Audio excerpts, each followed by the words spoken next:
ऐसी कोई गारंटी नहीं है। क्या यहां पर कोई 2 दिन के लिए गारंटी कार्ड लेकर आया है? नहीं, आप कल सुबह मर सकते हैं। मैं ये नहीं चाहता। मैं आपको लंबी उम्र का आशीर्वाद देता हूं, पर यह संभव है ना?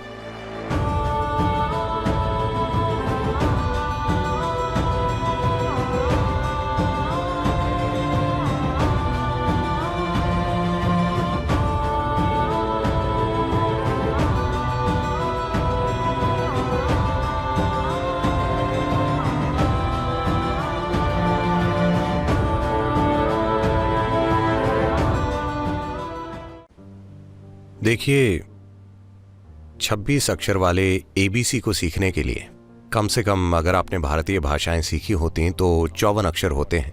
सिर्फ 26 अक्षरों को ठीक से लिखने में आपको कितना समय लगा? उन्हें सही क्रम में लिखना और उन्हें अपनी मर्जी से इस्तेमाल करने में कितना समय लगा?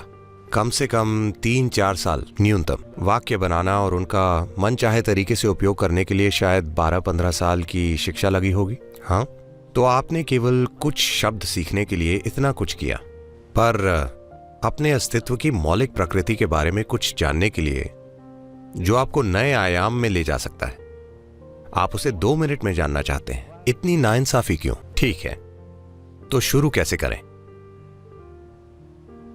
बस इतना कीजिए। आपके जीवन में सबसे बड़ी बात क्या है? आप अभी जीवित हैं। बस खुद को याद दिलाएं, चेक करें। कृपया ऐसे समझें, अगर आप ईश्वर के बारे में सोचते हैं तो आप भ्रम में पड़ जाएंगे।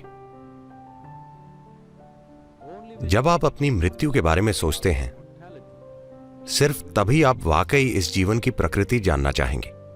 जब आप जानते हैं कि आप अभी हैं और कल सुबह आप जा सकते हैं, तब आप जानना चाहेंगे ये क्या है, ये है क्या? मैं अभी जिंदा हूं, पर कल सुबह जा सकता हूं। इतने सारे लोग जो बिल्कुल ठीक हैं अचानक चले जाते हैं। विश्वास नहीं होता कि वो कहां चले गए। आपने इसके बारे में 10 मिनट सोचा और फिर आप बिजी हो गए। आपको SMS भेजना था, मेरे पिता मर चुके। पर खुद को अपनी मृत्यु की याद दिलाएं। इस सवाल को गहरा होने दें। अगर आप इसे हर पल कर सकते हैं तो यह बहुत अच्छा है। अगर आप नहीं कर सकते तो कम से कम हर घंटे अपने आप को याद दिलाएं कि आप नश्वर हैं। आप अमर नहीं हैं, आप नश्वर हैं। अगर आप जानते हैं कि आप नश्वर हैं, तो अचानक आप कुछ दिनों में देखेंगे आपके पास बेकार की बकवास करने का समय नहीं होगा। आप सिर्फ वही करेंगे जो आपके जीवन के लिए वाकई मायने रखता है। आपके पास किसी के साथ कोई बकवास करने का समय नहीं है। आपके पास केवल वही चीजें करने का समय होगा जो आप करना चाहते हैं, जो आप वाकई अपने जीवन में करना चाहते हैं, और उसके अलावा कुछ नहीं। और यही आपको करना चाहिए क्योंकि समय बहुत सीमित है। मैं चाहता हूं कि आप जानें कि ये एक छोटा जीवन है। अगर आप एक खुश व्यक्ति हैं तो, अगर आप एक दुखी व्यक्ति हैं तो निश्चित रूप से एक लंबा जीवन है। तो अगर आप खुश हैं और अगर आप 100 साल भी जीते हैं तो ये बहुत छोटा है। अगर आप दुखी हैं तो आप कितना लंबा जीवन जिएंगे आप जानते हैं। तो ये बहुत ही छोटा जीवन है। आपको उसके अलावा कुछ भी नहीं करना चाहिए जो आपके लिए वाकई मायने रखता है ना? हाँ या ना? पर आप इतनी बकवास कर रहे हैं जिससे आपका कोई लेना देना नहीं है, बस इसलिए कि आपको लगता है कि आप अमर हैं। वरना लोग कह रहे हैं नहीं नहीं, मैं 80 तक जीवित रहूंगा, शायद 100 तक, तो मैं 70 की उम्र में ये करूंगा। जब मैं 75 साल का हो जाऊंगा, जब मेरा सारा काम हो जाएगा, तो मैं अपने पड़ोसी को देखकर मुस्कुराऊंगा। जब संपत्ति के मुद्दे सुलझ जाएंगे, उसके बाद मैं उसे देखकर मुस्कुराऊंगा। ऐसी कोई गारंटी नहीं है। क्या यहां पर कोई 2 दिन के लिए गारंटी कार्ड लेकर आया है? नहीं, आप कल सुबह मर सकते हैं। मैं ये नहीं चाहता। मैं आपको लंबी उम्र का आशीर्वाद देता हूं, पर यह संभव है ना? हर दिन ये 10 लाख लोगों के साथ हो रहा है। तो कल सुबह क्या आप या मैं नहीं जा सकते? मैं पूछ रहा हूं, हाँ या ना? अगर आप अपनी मृत्यु के प्रति सचेत हैं, तो जागरूक होना स्वाभाविक रूप से होगा, क्योंकि जीवित रहने का महत्व खिल उठेगा। आपने सभी प्रकार के शब्दों का उपयोग किया जो अमेरिकी तट से आए हैं। माइंडफुलनेस, जागरूकता, मानसिक सतर्कता। नहीं, आपको इन चीजों में फर्क करने की आवश्यकता है। मानसिक रूप से सतर्क रहने से आप जीवन बेहतर तरीके से चला पाएंगे। अगर मैं मानसिक रूप से सतर्क हूं तो मैं बेहतर ड्राइव कर सकता हूं, अपना काम बेहतर कर सकता हूं, कुछ और बेहतर कर सकता हूं। ये जीवन चलाना है। जागरूकता जीवन चलाने के बारे में नहीं है। जब मैंने आपसे पहला सवाल पूछा कि आप कैसे जानते हैं कि आप यहाँ हैं, आपने कुछ सोचा और फिर आपने कहा मैं सचेत हूँ। केवल इसलिए कि आप जागरूक हैं, आप जीवित भी हैं। आपका जीवन जागरूकता है, आपकी जागरूकता ही जीवन है। सवाल केवल ये है कि कितना जागरूक। बहुत से लोग सोचते हैं कि अगर वे 50% जीवित हैं तो ये काफी अच्छा है। हाँ, आप 50% पर जी सकते हैं, पर आपको यह समझने की जरूरत है, अगर हम किसी को यातना देना चाहते हैं, अगर आप किसी को यातना देना चाहते हैं तो आप क्या करेंगे? आप उन्हें मार देंगे। मान लीजिए कि आपको नरक में रोजगार मिला, मान लीजिए आपको लोगों को प्रताड़ित करने का काम दिया गया, तो आप क्या करेंगे? मार डालेंगे? हेलो? नहीं, उन्हें आधा जीवित रखेंगे।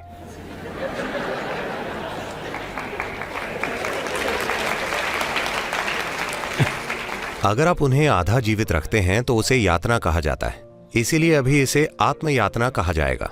शायद आप कहीं और रोजगार पाने की तैयारी कर रहे हो, क्योंकि 2 या 3 साल की उम्र से ही लोग, आपके माता पिता आपसे पूछते हैं, बड़े होकर क्या बनोगे बेटा? मैं एक इंसान के रूप में पैदा हुआ हूं, मुझे एक इंसान बनने का प्रयास करना चाहिए। देखिए, इस धरती पर हर जीवन, चाहे वो एक पक्षी हो, एक कीड़ा हो, कीट, पक्षी, जानवर, पेड़, जो भी हो, वे सभी एक पूर्ण जीवन बनने के लिए प्रयास कर रहे हैं।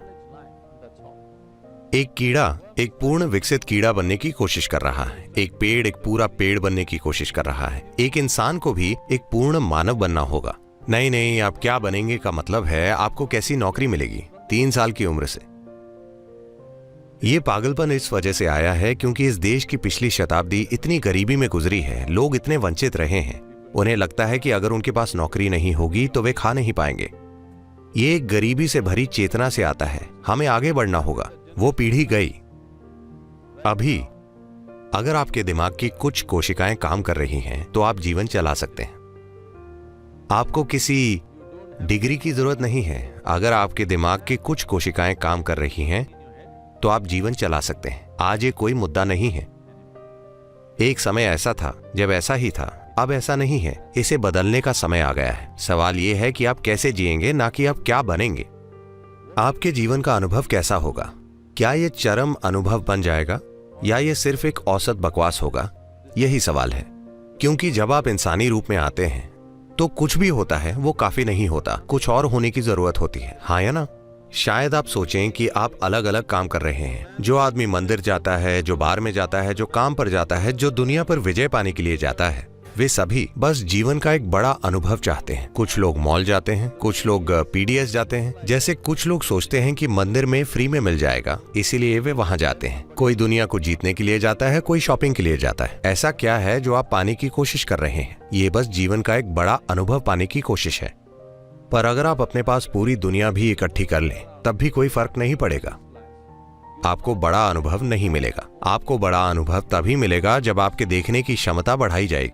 अगर आपकी अनुभव करने की क्षमता नहीं बढ़ती तो आपके आसपास सब कुछ हो सकता है, फिर भी आपका अनुभव वैसा ही रहेगा। आधुनिक जीवन बस यही है। किसी भी दूसरी पीढ़ी के पास हमारे जितनी चीजें नहीं थी। आज ज्यादातर घर गोदाम जैसे दिख रहे हैं, क्योंकि उनकी खरीदारी इतनी है, वे ये नहीं जानते कि सामान कहां रखा जाए। सब कुछ लोगों के ऊपर गिर रहा है। लोगों के लिए जगह नहीं है, घर चीजों से भरा है। पर क्या इससे खुशी मिली है? नहीं। आप अपना भीतरी अनुभव बाहर से तय नहीं कर सकते हैं, इसे भीतर से होना होगा। और आपका अनुभव जितना बड़ा है, आपका जीवन भी उतना ही बड़ा होगा, ना कि उतना जितना सामाजिक रूप से दूसरे लोग सोचते हैं। ये सामाजिक